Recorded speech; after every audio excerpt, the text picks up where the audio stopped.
NTV melaporkan.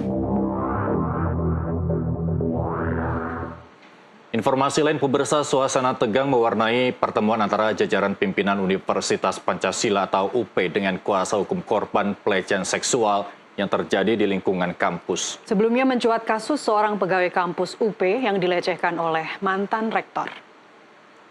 Dia itu tidak menulis tentang pemberhentian tapi mutasi. Tidak, konteks mutasi bukan pemberhentian. Nah sekarang saya dia institusi apa mutasi itu salah. Persoalan mutasi bukan pemberhentian. Suasana tegang mewarnai pertemuan antara jajaran pimpinan Universitas Pancasila atau UP dengan kuasa hukum korban pelecehan seksual yang terjadi di lingkungan kampus. Pertemuan yang dihadiri Wakil Menteri Ketenagakerjaan Immanuel Ebenezer dan Wakil Menteri Pemberdayaan Perempuan dan Pelindungan Anak Veronica Tan ini dipandang sebagai langkah penting dalam menunjukkan komitmen pihak universitas melawan kekerasan seksual. Dalam dialognya, Pemenakar menyoroti tekanan psikologis yang dialami korban. Selain mengalami pelecehan seksual, korban juga disebut menerima fitnah keji, mulai dari tuduhan sebagai ani-ani hingga disudutkan dengan tuduhan gangguan mental. Kita akan laporkan ketika itu benar-benar mandek gitu loh. Ini kan tidak berjalan semua. Kan ada proses-proses yang lain harus dilalui. Ya yang korbannya juga kan tadi ternyata problemnya yang nggak ada dialog lah semacam itulah. Padahal korban juga berharap ada proses dialog ya.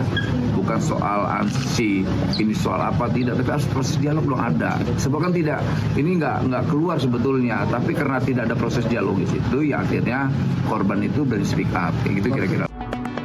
Wamen P3A Veronica Tan turut mendampingi korban yang merupakan alumni sekaligus mantan pegawai Universitas Pancasila yang mengungkapkan kehadirannya bertujuan untuk meninjau sistem perlindungan dan alur penanganan pengaduan di kampus ini.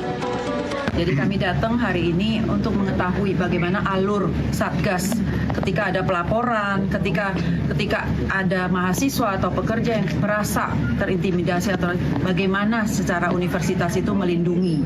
Karena juga memang nanti hari ini juga difasilitasi dari Dikti, Kemendikti, jadi mungkin akan berbicara sedikit. Pada umumnya kita semua sama, kita akan tetap yang terlapor itu akan tetap jalan dengan proses hukum, tapi bagaimana ke depannya universitas-universitas itu juga bisa menjalankan perlindungannya. Sebelumnya, mencuat kasus seorang pekerja kampus Universitas Pancasila yang diduga mengalami pelecehan oleh mantan rektor. Mahasiswa juga sempat menggelar aksi unjuk rasa terkait dukungan terhadap korban. Dari Depok, Jawa Barat, Yudi Ardian, jurnalis NTV, melaporkan.